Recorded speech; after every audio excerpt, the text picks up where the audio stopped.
Et bonjour à tous, on se retrouve aujourd'hui pour ma critique du premier épisode de la saison 3 de The Mandalorian. Bon, pour ceux qui ne le savent pas, je suis un grand fan de Star Wars, un grand fan de The Mandalorian, et donc j'avais hâte de voir ce premier épisode, de voir cette saison 3 de The Mandalorian, qui est une série que j'adore. En même temps, j'aime à peu près tout de Star Wars. Voilà, j'ai regardé Star Wars Rebels, j'ai regardé Star Wars Clone Wars, bien évidemment. Bref, j'ai tout vu. Et du coup, on a ce premier épisode de la saison 3 qui arrive et que j'ai adoré. Voilà, de toute façon, je pense que je dirais ça sur chaque épisode, donc ne soyez même pas étonnés. Je suis très très positif, très optimiste de manière générale et encore plus avec Star Wars. Ouais, j'ai adoré. Visuellement, déjà, on va rentrer dans les détails après et on va donner des spoilers, bien évidemment, mais visuellement, j'ai trouvé l'épisode assez dingue, que ce soit en termes de décor ou même les effets spéciaux ou les moments où il y a de l'action, je pense à une guerre dans l'espace, et ouais, j'ai trouvé ça dingue. Visuellement, alors Mandalorian est quand même assez réputé pour des beaux visuels sur la saison 1 et saison 2, il n'y avait pas grand chose à dire, visuellement c'était très très propre.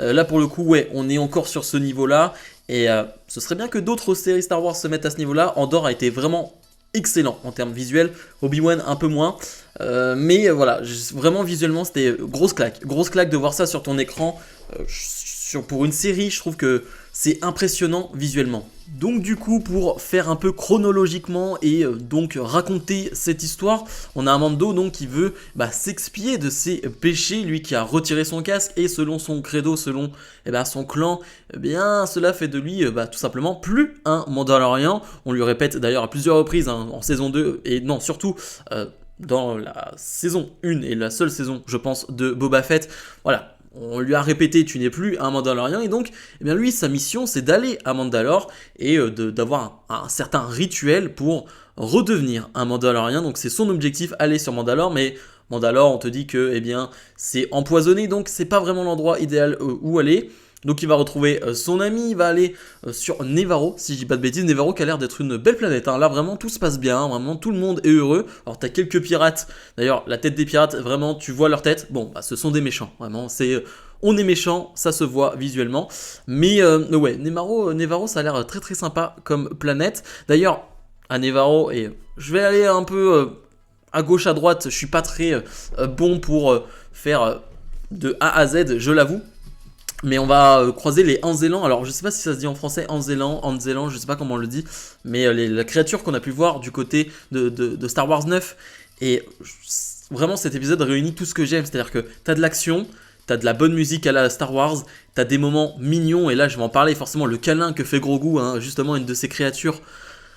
Voilà, tu peux pas faire plus mignon que ça. Je veux dire, Grogu qui fait un câlin à une autre petite créature, est-ce que tu peux faire plus mignon que ça ? Je pense pas, vraiment je ne pense pas. Donc ouais, il y a un peu tout qui est réuni dans cet épisode, des créatures particulières. Et justement on va parler d'une de ces créatures parce que j'ai un peu bondi devant mon écran.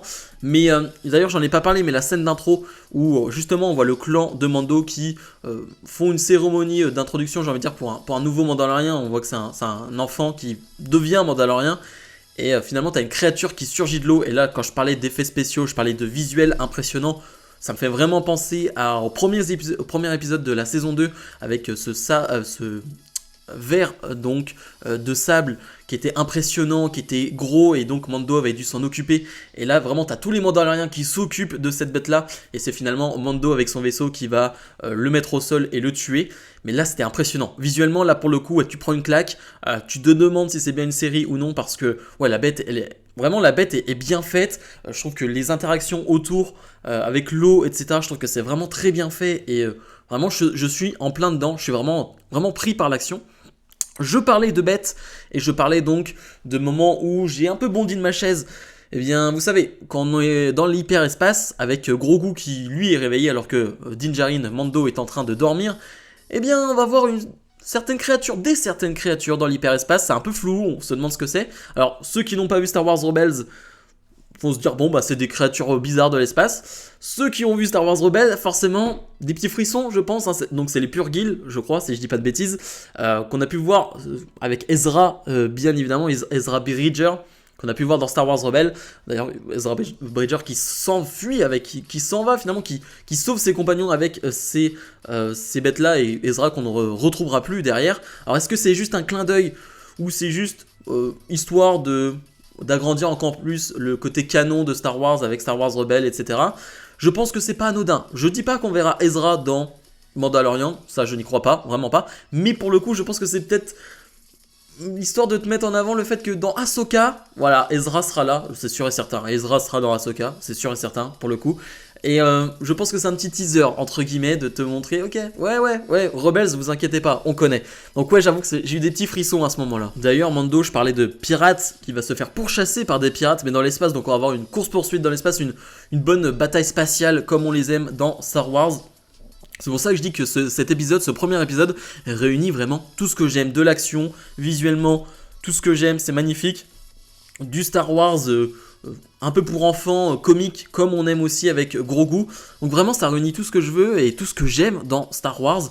Elle est simple, hein, franchement, la bataille spatiale, elle est pas très longue et visuellement, mais elle est belle. Voilà, elle fait le boulot et un Mando qui est aussi toujours aussi bon dans son vaisseau. Le méchant, encore une fois, je n'ai plus son nom, le grand méchant des pirates, mais qui fait vraiment « je suis méchant ». Voilà, vraiment visuellement, c'est « je suis un méchant ». Mais ouais, donc j'ai vraiment beaucoup apprécié. Finalement, ça va se terminer avec la nouvelle rencontre entre Mando et donc Bo-Katan. Bo-Katan qui finalement est toute seule sur sa planète, une planète qui est pas très loin de Mandalore, je crois qu'elle est dans le système de Mandalore, c'est ce qu'ils disent. Et finalement, Bo-Katan n'a plus d'armée, n'a plus de soutien, eh bien parce que depuis qu'elle est revenue finalement sans le sabre noir, le sabre laser noir, eh bien ses équipes ont décidé de la lâcher parce qu'elle n'était pas digne, elle ne méritait pas finalement le soutien si elle n'avait pas ce sabre-là. Donc elle est toute seule et on sent une Bo-Katan assez déprimée sur son trône. Et j'imagine qu'on va la revoir, Bo-Katan, hein. J'imagine que ce n'était pas la seule scène de Bo-Katan. Et donc elle donne, je crois, un ou deux indices, deux informations à Mando pour qu'il puisse aller dans les mines de Mandalore. Et l'épisode se termine là-dessus. Donc ouais, j'ai vraiment beaucoup aimé. Alors encore une fois, les points négatifs, c'est la durée, parce qu'on le sait, les épisodes de Mandalorian sont jamais très longs. Et là je crois que c'est 36 minutes. T'aimerais avoir 15-20 minutes de plus, bien évidemment, parce que c'est tellement bon que j'ai envie de plus. Mais honnêtement, voilà, c'est un détail, j'ai presque envie de dire, mais c'est encore une fois très bon. J'ai passé un très bon moment.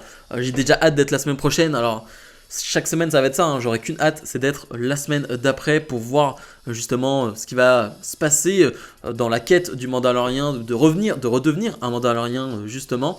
Et ouais, vraiment, j'aime beaucoup. J'aime vraiment beaucoup ce que j'ai vu visuellement, en termes d'action, en termes d'histoire. C'est The Mandalorian comme je l'aime. Bref, bien évidemment, j'ai dû oublier plein de choses, mais c'est dans l'excitation et je pense avoir retenu le plus gros. Alors j'ai pas parlé par exemple du retour de IG-11, si je dis pas de bêtises sur son nom, qui était le robot qui les a sauvés en fin de saison 1, qui là est pas vraiment là, mais est là et a failli les tuer d'ailleurs, hein, parce qu'il a toujours ce côté tueur, mais il n'a pas retrouvé justement quand on lui avait enlevé ce côté-là, et on n'a pas la meilleure version de IG-11. Mais voilà, dans l'ensemble, je pense que j'ai à peu près tout dit. Comme je l'ai dit, je suis très excité de voir la suite.